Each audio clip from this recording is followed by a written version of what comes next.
മധുരം ജീവിത സായാഹ്നം മഹനീയം ഈ സായം സന്ധ്യ ഭയമിനിയും വേണ്ട കണ്ണീരും വേണ്ട കർത്താവാം ദൈവം കരം പിടിക്കും. മാതാപിതാക്കളെ നല്ലതുപോലെ കരുതുന്ന, ദൈവതുല്യം കരുതുന്ന, പരിചരിക്കുന്ന, പരിഗണിക്കുന്ന, വിലമതിക്കുന്ന, അംഗീകരിക്കുന്ന നല്ല മക്കളുള്ള കുടുംബങ്ങളെ മധുരം ജീവിത സായാഹ്നം എന്ന പ്രോഗ്രാമിലൂടെ ഞങ്ങൾ നിങ്ങളെ പരിചയപ്പെടുത്തുകയാണ്. ലോകമെമ്പാടുമുള്ള എല്ലാ ഗുഡ്നസ് TV പ്രേക്ഷകരെയും മധുരം ജീവിത സായാഹ്നം എന്ന ഈ എപ്പിസോഡിലേക്ക് സന്തോഷത്തോടെ സ്വാഗതം ചെയ്യുന്നു.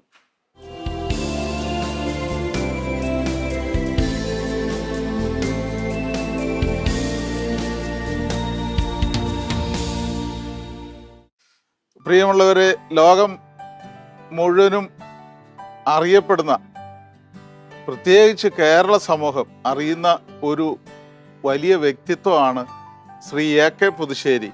Ernakulam Saint Mary's cathedral basilica ഇടവകയിൽപ്പെട്ട പുതുശ്ശേരിയിലെ കുഞ്ഞാഗസ്തി എന്ന AK പുതുശ്ശേരി എന്ന ആ കുടുംബനാഥൻ, 88 വയസ്സുള്ള കുടുംബനാഥൻ ഇപ്പോഴും ബാലസാഹിത്യം, നാടകം, അതുപോലെ തന്നെ ഭക്തിഗാനങ്ങൾ, ബാലെ, നോവൽ തുടങ്ങിയ കൃതികളിലൂടെ മനുഷ്യഹൃദയങ്ങളിൽ പ്രതിഷ്ഠ നേടിയ ഒരു വലിയ മനുഷ്യൻ്റെ കുടുംബമാണ് ശ്രീ AK പുതുശ്ശേരിയുടെ കുടുംബം. ഭാര്യ ഫിലോമിന 74 വയസ്സ്, ഒപ്പം കൂടെ നിന്ന് വളർത്തുന്ന അനുഭവം. മക്കൾ 4 പേര്. അവരുടെ ആ ജീവിത സാഹചര്യങ്ങളിലേക്ക് നമുക്ക് കടന്നു ചെല്ലാം.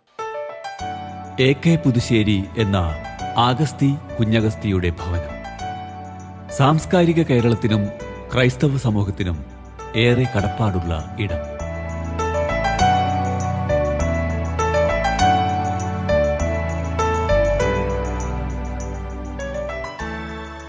AK പുതുശ്ശേരിയുടെ കുടുംബത്തിന്റെ ഇടവക ദേവാലയം എറണാകുളം സെന്റ് മേരീസ് ബസിലിക്ക.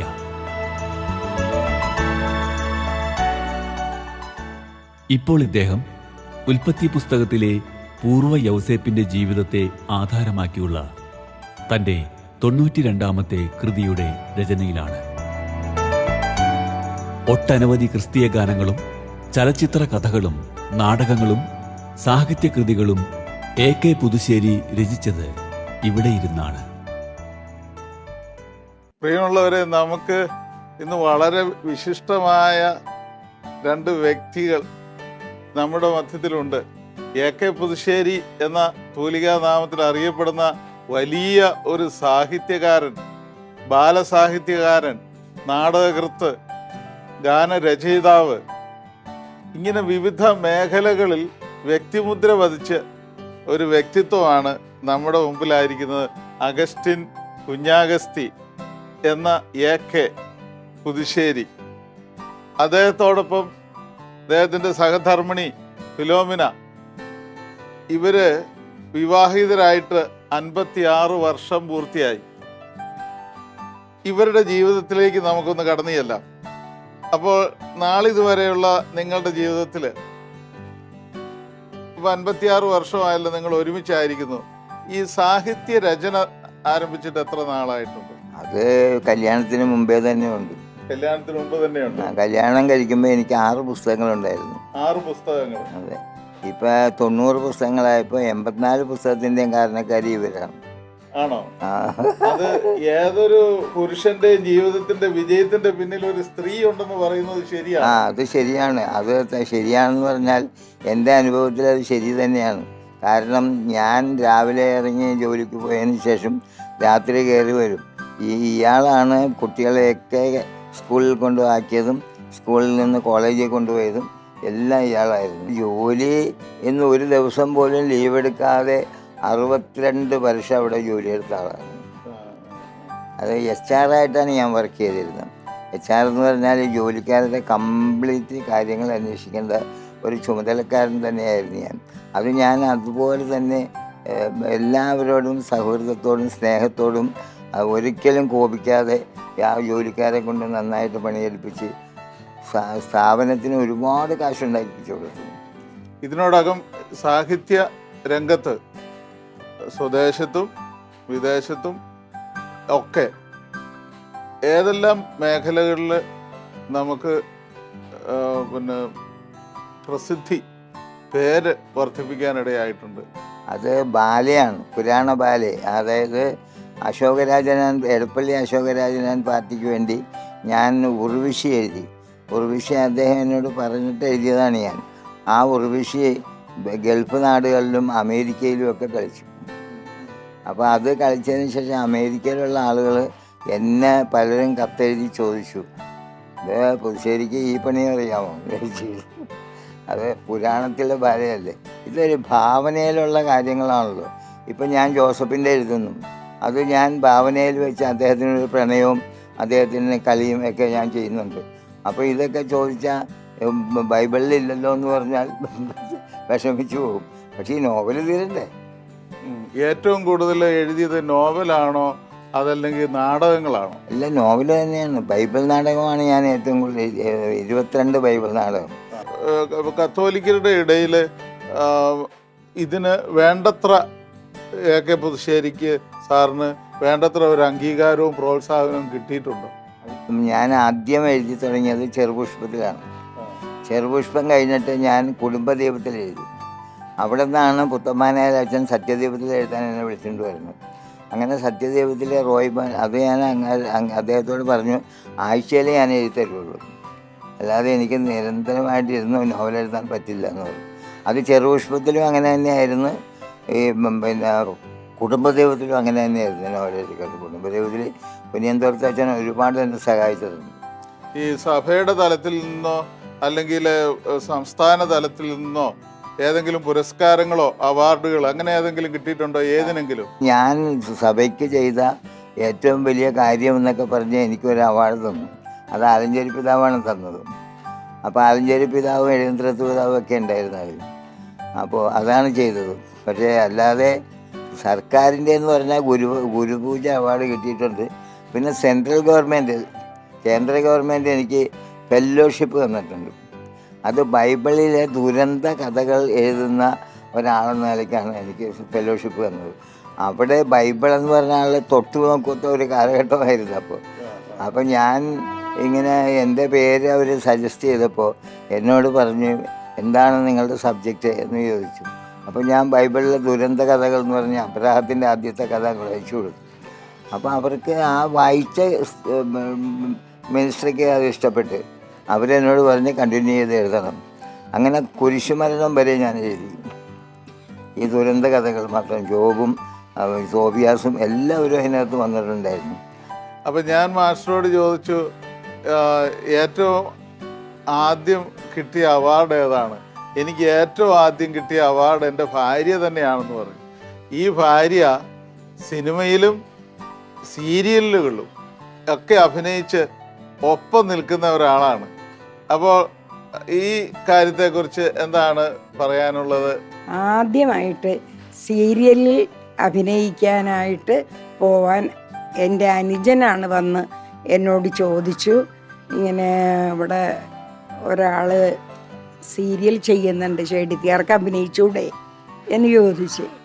അല്ലാതെ അവരങ്ങനെ നടക്കണമെന്നൊന്നും പറഞ്ഞില്ല. അനുജനാണെങ്കിലും അനുജൻ്റെ നിർബന്ധത്തിനാണ് ഞാൻ ആ സീരിയലിൽ അഭിനയിക്കാൻ തുടങ്ങിയത്.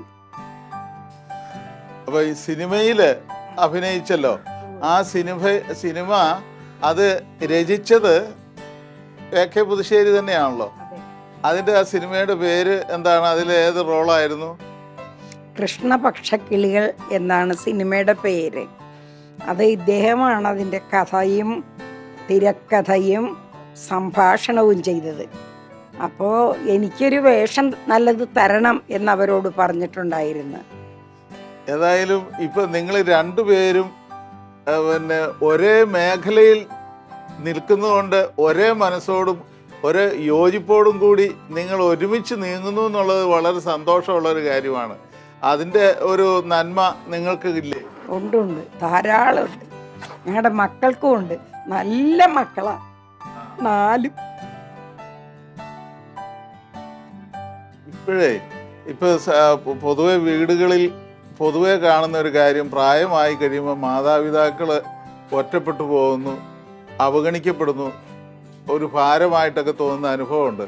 അപ്പോൾ അങ്ങനെ ഉള്ള മക്കൾക്ക് നിങ്ങൾക്ക് എന്തെങ്കിലും ഒരു ഉപദേശം പറയാനുണ്ടോ അവരോട്? അത് ഞാൻ 4-ാം പ്രമാണത്തെക്കുറിച്ചാണ് പറയുന്നത്.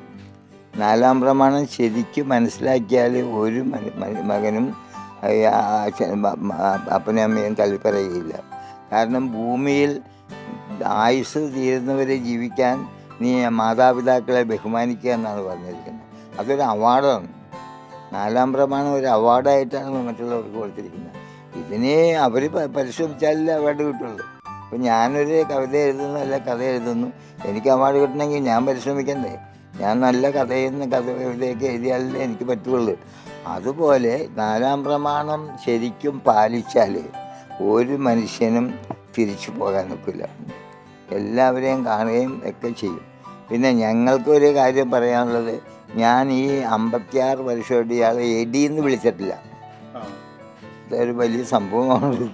മക്കളൊക്കെ മക്കൾ പരസ്പരമൊക്കെ എടി വേടാന്നൊക്കെ പറഞ്ഞ് വിളിക്കും. പക്ഷെ ഞാൻ ഇന്ന് വരെ അയാളെ എടിയെന്ന് വിളിച്ചിട്ടില്ല. കാരണം അങ്ങനെ വിളിക്കാനുള്ള അവസരം അയാൾ തന്നിട്ടില്ല. പുതിയ തലമുറയോട് ഒരമ്മ എന്ന നിലയിൽ എന്തെങ്കിലും ഒരു സന്ദേശം അവർക്ക് കൊടുക്കാനുണ്ടോ? ധാരാളം പറയാനുണ്ട്. ചെറുപ്പകാലങ്ങളുടെ കൂടെ നമുക്ക് കിട്ടുന്ന കുഞ്ഞുങ്ങളെ ദൈവസ്നേഹത്തിൽ, ഇപ്പോൾ ക്രിസ്ത്യാനിയാണെങ്കിൽ വേദപാഠം പഠിപ്പിക്കണം, പള്ളിയിൽ പോകണം, പരിശുദ്ധ കുർബാനയിൽ പങ്കുകൊള്ളണം, ഇത്രയൊക്കെ ചെയ്ത് വേണം വളരാൻ. നുണ പറയരുത്. ആരുടെയും വീട്ടിൽ നിന്ന് കൂട്ടത്തിൽ നിന്ന് ഒരു പെൻസിലോ ഒരു കഷ്ണം കടലാസോ നിങ്ങൾ എടുക്കരുത്. മൂത്ത മോൻ നല്ല വണ്ണമുള്ള മോനായിരുന്നു. അപ്പോൾ അവനോട് പറയും, മോനെ ആരെങ്കിലും മോനെ ഉപദ്രവിച്ചാൽ അടുത്തുള്ള മതിൽക്കെട്ടിലോട്ട് ഓടിക്കയറിക്കൊള്ളണം. ഒരിക്കലും മോൻ തിരിച്ച് അവരെ ഉപദ്രവിക്കരുത് എന്ന് പറഞ്ഞാണ് പഠിപ്പിച്ചത്. ആ മോൻ ആണ് ഈ പ്രൊഫസർ എന്ന് പറഞ്ഞത്. ഭയങ്കര സ്നേഹമാണ്, എല്ലാവർക്കും സ്നേഹമായി പ്രദേശത്ത്. എല്ലാ മക്കളും പറയും പുതുശ്ശേരി മോനാകണം.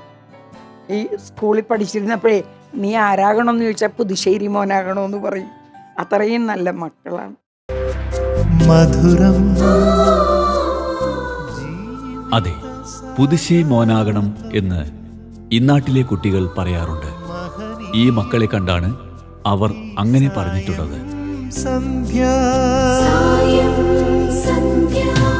ഭയമിനിയും വേണ്ട, കണ്ണീരും വേണ്ട, കർത്താവാം ദൈവം കരം പിടിക്കും. എഴുത്തുകാരന്റെ ലോകത്ത് സ്വയം മറന്ന് ജീവിക്കുകയല്ല ഈ വലിയ മനുഷ്യൻ. തൻ്റെ കുടുംബത്തോടുള്ള കടമ നിറവേറ്റി സഭയുമായി ഐക്യപ്പെട്ട് ഒരു മാതൃകാ ജീവിതം നയിക്കുകയാണ് ഇന്നും.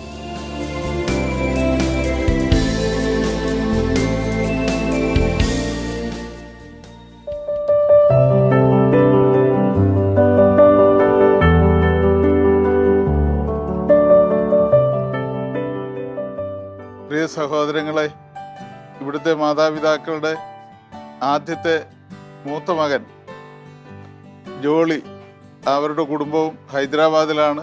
രണ്ടാമത്തെ മകൻ റോയി ആണിത്.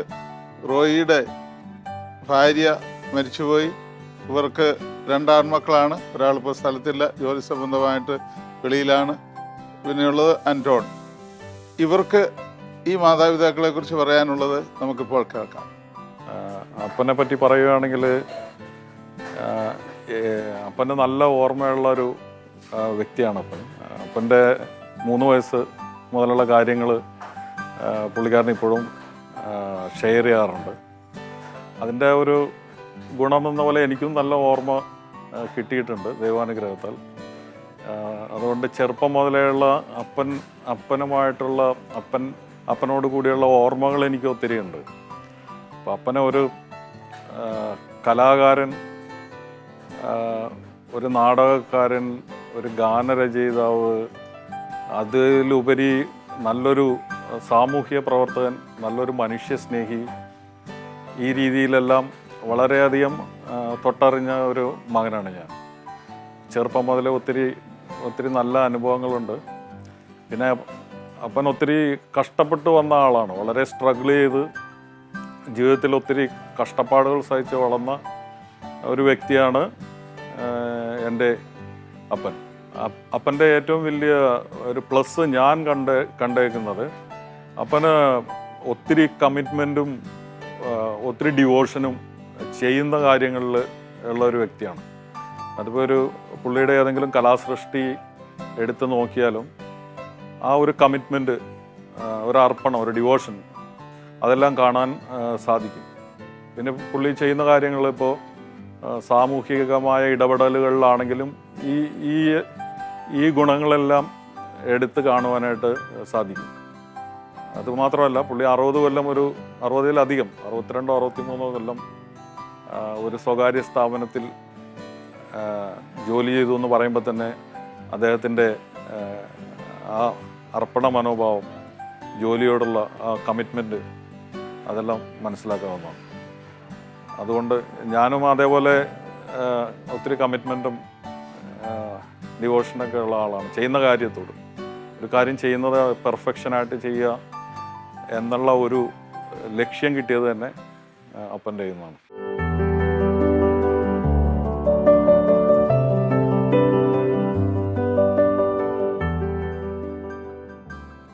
പ്രിയമുള്ളവരെ, നമ്മുടെ ഇവിടുത്തെ മാതാപിതാക്കളുടെ മൂന്നാമത്തെ മകൻ ബൈജുവും ഭാര്യ ബിനിയും ഏക മകനും അടങ്ങുന്ന കുടുംബത്തെ പരിചയപ്പെടുത്തുകയാണ്. ഇവർക്ക് എന്താണ് ഇവരുടെ മാതാപിതാക്കളെ കുറിച്ച് പറയാനുള്ളതെന്ന് നമുക്ക് കേൾക്കാം. അപ്പച്ചൻ അമ്മച്ചിയുടെ സ്നേഹത്തെക്കുറിച്ചാണ് പറയേണ്ടത്. ഇപ്പോഴും നമുക്ക് അവർ നടക്കുന്നതും അവർ ഒപ്പം പോകുന്നതും എല്ലാം കണ്ടു കഴിഞ്ഞാൽ ആ സ്നേഹത്തിൻ്റെ വലിപ്പം ഇപ്പോഴും നമുക്ക് മനസ്സിലാക്കാൻ പറ്റും. ആ സ്നേഹത്തിൽ വളർത്തിയത് കൊണ്ടാകാം ഞങ്ങളും കുടുംബമായിട്ട് വളരെ അറ്റാച്ച്ഡാണ്. എല്ലാവരും എല്ലാ ഫംഗ്ഷനും കഴിയുന്ന പോലെ വരും. പുറത്തുണ്ടായിരുന്ന ഇപ്പോൾ റോയ് ചേട്ടനാണെങ്കിൽ വളരെ നാൾ പുറത്തായിരുന്നു, എങ്കിലും ഏതൊരു ഫംഗ്ഷൻ ഉണ്ടാകുമ്പോഴും പുള്ളിക്കാരൻ ഓടിയെത്തി വരും. ഇതേപോലെ തന്നെയാണ് ജോളി ചേട്ടനും മൂത്താൾ.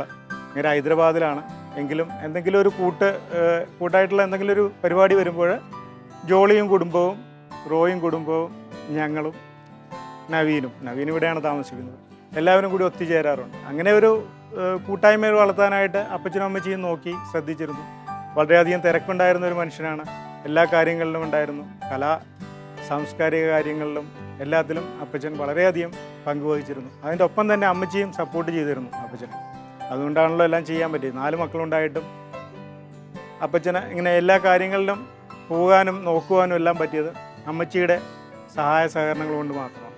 അങ്ങനെയുള്ള ഒരു സ്നേഹസമ്പന്നമായ കുടുംബമായതുകൊണ്ടാണ് ഇപ്പോൾ ഞങ്ങളൊപ്പം നിൽക്കുന്നത്. എനിക്ക് അങ്ങനെ പറയാനുള്ളതെന്ന് വെച്ചാൽ, അമ്മച്ചിയുടെ അടുത്ത് കണ്ടിട്ട് ആ കുടുംബം എങ്ങനെ നടത്തണമെന്നൊക്കെ ഞാൻ പഠിച്ചത്.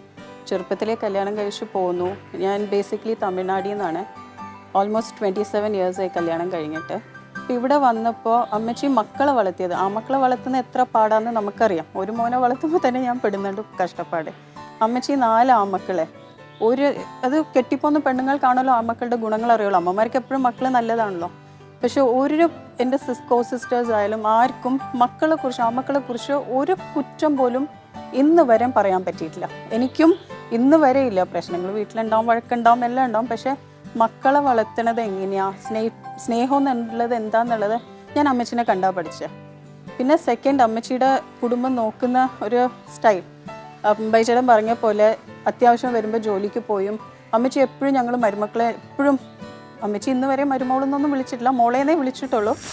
പ്രിയ സഹോദരങ്ങളെ, ഇവിടുത്തെ മാതാപിതാക്കളുടെ ഏറ്റവും ഇളയ പുത്രനാണ് നവീനും ഭാര്യ റിൻസിയും.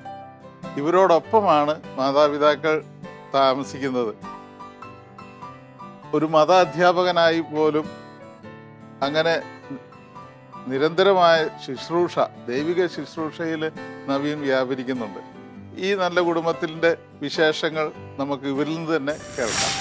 മാതാപിതാക്കളുടെ ജീവിതമാണ് മക്കളുടെ പാഠശാല എന്ന് പറയാറുണ്ട്. അത് ഞങ്ങളെ സംബന്ധിച്ച് വളരെ അന്വർത്ഥമായ ഒരു കാര്യമാണ്. അപ്പനും അമ്മയും കാണിച്ചു തന്ന മാതൃക തന്നെയാണ് ഞങ്ങളും പിന്തുടർന്നു പോകുന്നത്. ഒരു ഉദാഹരണത്തിന് അപ്പനും അമ്മയും 35 വർഷമായിട്ട് മദർ തെരേസ കോൺവെൻറ്റിൽ രാവിലെ വിശുദ്ധ കുർബാന കൂടിയ ശേഷം മാത്രമേ ബാക്കി കാര്യങ്ങൾ ചെയ്യാറുള്ളൂ. അതുപോലെ തന്നെ ഞങ്ങളെ കൊണ്ടാകുന്ന രീതിയിൽ തന്നെയാണ് ഞങ്ങളിപ്പോൾ എല്ലാ ദിവസവും വിശുദ്ധ കുർബാനയ്ക്ക് പോയിക്കൊണ്ടിരിക്കുന്നത്. അപ്പച്ചൻ ഒരുപാട് കഷ്ടപ്പാട് സഹിച്ച് തന്നെയാണ് ഞങ്ങളെ വളർത്തിക്കൊണ്ടുവന്നത്. അപ്പച്ചൻ്റെ ഏറ്റവും വലിയൊരു മാതൃക എനിക്ക് കിട്ടിയത്, അപ്പച്ചൻ വർഷങ്ങളായിട്ട് വേദപാഠ അധ്യാപകനും അതുപോലെ തന്നെ കാറ്റഗിസം ഹെഡ് മാസ്റ്ററുമായിരുന്നു. അതിൽ നിന്നൊരു ഊർജം ഉൾക്കൊണ്ടുകൊണ്ട് തന്നെയാണ് ഞാൻ 24 വർഷത്തോളമായി സെൻറ്റ് മേരീസ് ബസിലിക്കയിലെ മതാധ്യാപകനായിട്ട് സേവനം ചെയ്തുകൊണ്ടിരിക്കുന്നു. എൻ്റെ ജീവിതത്തിൽ ഞാനിപ്പോൾ ആക്ച്വലി ഗവൺമെൻറ് സ്കൂൾ അധ്യാപകനാണ്. ഞാൻ 12ാം ക്ലാസ് കഴിഞ്ഞ സമയത്ത് അമ്മയാണ് എന്നോട് പറഞ്ഞത്, നീ വേറെ എങ്ങും പോകണ്ട, നീ TTCക്ക് പഠിക്കണം. TTCക്ക് പഠിക്കണമെന്ന് അമ്മ പറഞ്ഞു. ഞാൻ അമ്മ പറഞ്ഞത് അനുസരിച്ചുകൊണ്ട്, അമ്മക്കൊരു വിഷൻ ഉണ്ടായിരുന്നു, അമ്മ പറഞ്ഞത് അനുസരിച്ചുകൊണ്ട് തന്നെ TTCക്ക് ചേർന്നു. അമ്മ തന്നെ എനിക്ക് 19 വയസ്സിലാണ് എനിക്ക് കാസർഗോഡ് ഒരു മാനേജ്മെൻറ്റ് സ്കൂളിലേക്ക് ജോലി ശരിയാക്കി തന്നു. അതുപോലെ തന്നെ അവരുടെ കെയറിങ്, അപ്പൻ്റെയും അമ്മയുടെയും കെയറിങ് ഇപ്പോഴും ഞങ്ങൾ കൊതിയോടെ നോക്കി നിൽക്കും. എന്ത് പ്രശ്നം വന്നാലും അങ്ങോട്ടും ഇങ്ങോട്ടും സഹകരിച്ച് കാര്യങ്ങൾ പറഞ്ഞ്, അതായത് ഉപദേശിക്കുന്ന കാര്യത്തിൽ അമ്മ അപ്പനെ ഉപദേശിക്കും, അപ്പൻ അമ്മയെ ഉപദേശിക്കും. അതേപോലെ ഒരു കുറവുമില്ലാതെയാണ് അവർ മുന്നോട്ട് പോയിക്കൊണ്ടിരിക്കുന്നത്. അപ്പോൾ ഞങ്ങളും അതുപോലെ തന്നെ അവരോട് വളരെ സന്തോഷത്തോടെ ഒരുമിച്ച് ഈ കുടുംബത്തിൽ പ്രാർത്ഥനയോടെ തന്നെ കഴിഞ്ഞു പോവുകയാണ്. അപ്പച്ചനമ്മച്ചിനെയും കുറിച്ച് പറയുകയാണെങ്കിൽ അവർ എല്ലാ ദിവസവും രാവിലെ പള്ളിയിൽ പോയിട്ട് വന്നിട്ടാണ് എല്ലാ കാര്യങ്ങളും ചെയ്യുന്നത്. ഒരു ദിവസം പള്ളിയിൽ പോയില്ല, പോകാൻ എന്തെങ്കിലും ബുദ്ധിമുട്ട് വന്നാൽ എവിടെയെങ്കിലും കുർബാനയ്ക്ക് പോകും. ഭയങ്കര ബുദ്ധിമുട്ടാണ് രാവിലെ തന്നെ പള്ളിയിൽ പോയില്ലെങ്കിൽ. പിന്നെ അമ്മച്ചിയാണെങ്കിൽ എടുക്കുന്ന തീരുമാനങ്ങളൊക്കെ നല്ല സ്ട്രോങ് ഡിസിഷനാണ്. അത് അതിൻ്റെതായ ഒരു വ്യക്തതയോടു കൂടിയാണ് തീരുമാനങ്ങൾ എടുക്കാറ്. പിന്നെ കുടുംബത്ത് ആരെങ്കിലും വരുന്നുണ്ടെങ്കിൽ അവർക്കുള്ള ഭക്ഷണം വീട്ടിൽ തന്നെ ഉണ്ടാക്കി കൊടുക്കണമെന്നുള്ളൊരു നിർബന്ധക്കാരിയാണ് അമ്മച്ചി. അപ്പോൾ അമ്മച്ചിയാണ് അവരുടെ കാര്യങ്ങളെല്ലാം, ചെറിയ കുട്ടികളായിരിക്കുമ്പോൾ അവർക്ക് വേണ്ട കാര്യങ്ങളെല്ലാം ചെയ്ത് കൊടുക്കുന്നത്. അവരുടെ കാര്യങ്ങളൊക്കെ നോക്കി വേണ്ട രീതിയിലൊക്കെ നിർദ്ദേശങ്ങൾ തരാനും കാര്യങ്ങൾ പറഞ്ഞു തരാനും അമ്മച്ചി ഒരു മടിയും കാണിക്കാറില്ല. പറയാനുള്ള കാര്യം മുഖത്ത് നോക്കി തന്നെ പറയുകയും ചെയ്യും. അത് മറ്റുള്ളവർക്ക് ഇഷ്ടപ്പെടോ ഇല്ലെന്ന് നോക്കിയാലും അതിനെക്കുറിച്ച് ചിന്തിക്കാതെ തന്നെ വ്യക്തമായി തന്നെ പറഞ്ഞു തരാറുണ്ട്.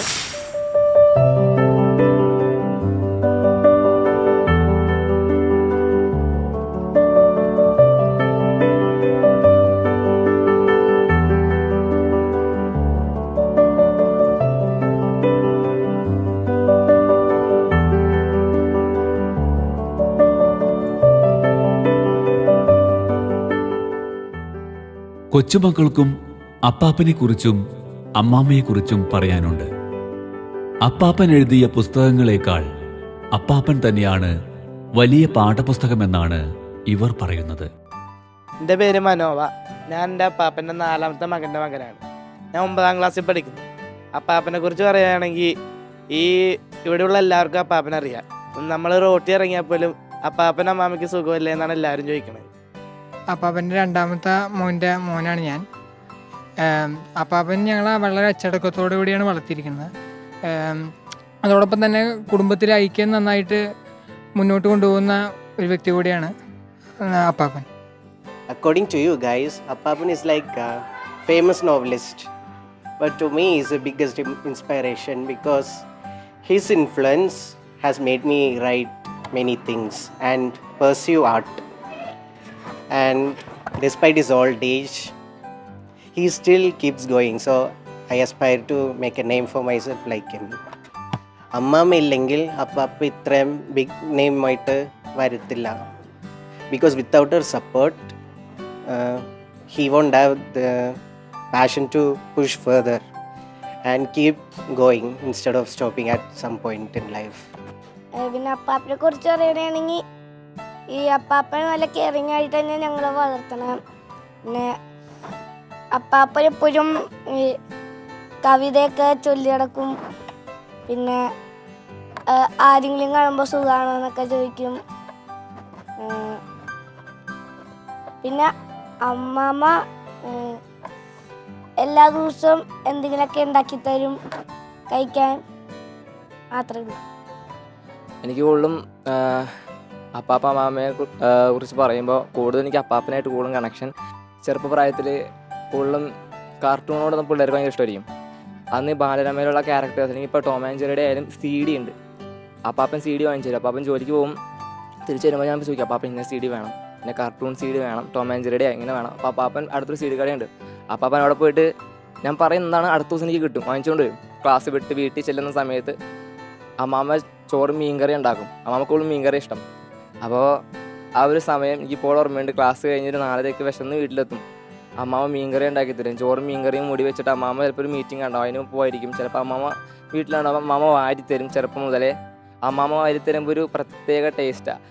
മീൻസ് അപ്പാപ്പനും അമ്മാമ്മ ഒരു സമൂഹമായിട്ടുണ്ടാക്കിയ ആ ഒരു ബന്ധം, ആ ഒരു ഫ്രണ്ട്ഷിപ്പ് പിറങ്ങുമ്പോൾ എല്ലാവരും അന്വേഷിക്കും, മോനെ അപ്പാപ്പന് സുഖമല്ലേ, അമ്മാമ്മയ്ക്ക് സുഖമല്ലേ. ഈ ഭൂമിയിൽ എന്നെ നീ സ്നേഹിപ്പാൻ ഞാനാരാണെന്നീശുവേ,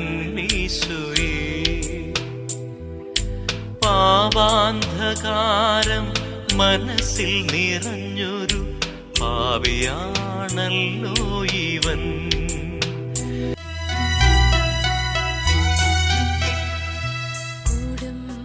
ജീവിത തിരക്കുകൾക്കിടയിലും തൻ്റെ ജീവിത പങ്കാളിയോടും മക്കളോടുമൊത്തുള്ള പ്രാർത്ഥനയ്ക്ക് AK പുതുശ്ശേരി സമയം കണ്ടെത്തിയിരുന്നു. ആ ആത്മീയ ജീവിതത്തിൻ്റെ പ്രതിഫലനമാണ് ഇന്ന് ഈ കുടുംബത്തിൽ കാണുന്നത്.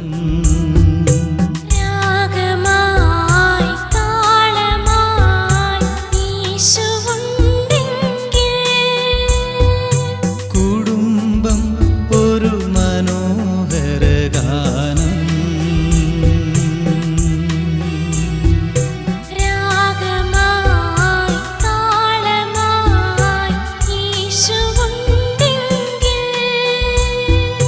കുടുംബം ഒരു മനോഹര ഗാനം. കുടുംബം ഒരു ഗാനം, സ്നേഹസമ്മാനം. ശ്രുതി ചേർന്ന തന്ത്രികൾ മീട്ടും സംഗീതം.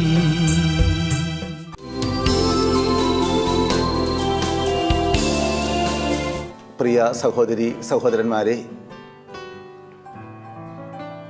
നമ്മുടെ മാതാപിതാക്കൾ നമുക്ക് വലിയ അനുഗ്രഹമാണ്. നാം കാണുന്ന ദൈവത്തിൻ്റെ രൂപം, അവരെ കാണേണ്ടതുപോലെ കാണാൻ സാധിക്കാതിരിക്കുന്നവർക്ക് ദൈവത്തിൻ്റെ മഹത്വമോ ദൈവത്തിൻ്റെ സ്നേഹമോ ദൈവത്തിൻ്റെ കരുണയോ തിരിച്ചറിയാൻ സാധിക്കുകയില്ല. അവരെ സ്നേഹിക്കാതെ, അവരോടുള്ള ഉത്തരവാദിത്വം നിറവേറ്റാതെ നമുക്ക് ദൈവപ്രീതി നേടാൻ സാധിക്കും എന്ന് ഞാൻ വിചാരിക്കുന്നില്ല. അവർക്ക് ആവശ്യമാകുന്ന മാനസികവും ശാരീരികവും ആത്മീയവുമായ എല്ലാ സംരക്ഷണവും നൽകാൻ മക്കൾക്ക്, കുടുംബാംഗങ്ങൾക്ക് അടിസ്ഥാനപരമായ ഉത്തരവാദിത്വമുണ്ട് എന്ന് സ്നേഹത്തോടെ ഓർമ്മിപ്പിക്കുന്നു. നമ്മുടെ മാതാപിതാക്കളെ സംരക്ഷിച്ചുകൊണ്ടും അവർക്കെല്ലാം പിൻബലം നൽകിക്കൊണ്ടും നിങ്ങളെല്ലാവരും അനുഗ്രഹീതരായി തീരട്ടെ എന്ന് ഹൃദയപൂർവ്വം ഞാൻ പ്രാർത്ഥിക്കുന്നു. ഭാഗ്യമുള്ള, ദൈവാനുഗ്രഹമുള്ള ഒരു നല്ല കുടുംബം AK പുതുശ്ശേരിയുടെ കുടുംബം. അവരുടെ മക്കൾ 4 പേരും എന്തൊരു അനുഗ്രഹം.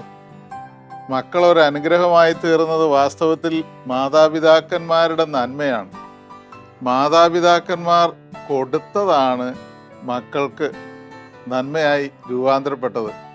പ്രിയമുള്ള കുടുംബാംഗങ്ങളെ, ഇത് കണ്ടുകൊണ്ടിരിക്കുന്നവർക്കൊക്കെ പ്രചോദനമാകേണ്ട ഒരു വലിയ സാന്നിധ്യമാണ് ഈ കുടുംബത്തിലുള്ളത്. ഇത് നമ്മുടെ കുടുംബത്തിൽ നിന്ന് ഒരിക്കലും അന്യം വന്നു പോകാതിരിക്കട്ടെ. സ്നേഹത്തിൻ്റെ കൂട്ടായ്മയുടെ ഒരൊറ്റ മനസ്സുള്ള ഒരുമിച്ചുള്ള ജീവിതയാത്രയുടെ പരിസമാപ്തി എന്ന നിലയിൽ ഇപ്പോഴും പ്രവർത്തന നിരതരായിരിക്കുന്ന ഈ മാതാപിതാക്കൾക്കും ഇവരുടെ നല്ല മക്കൾക്കും ഗുഡ്നസ് TVയുടെ ഒരു സ്നേഹ സമ്മാനം വളരെ സന്തോഷത്തോടെ നൽകുന്നു.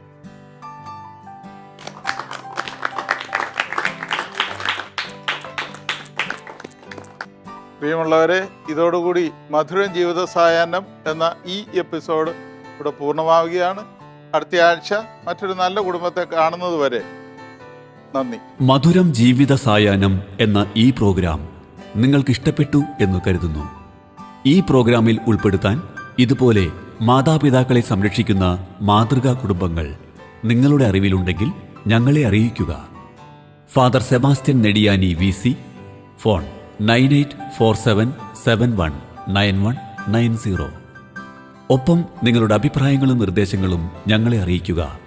ഫോൺ 6235356364.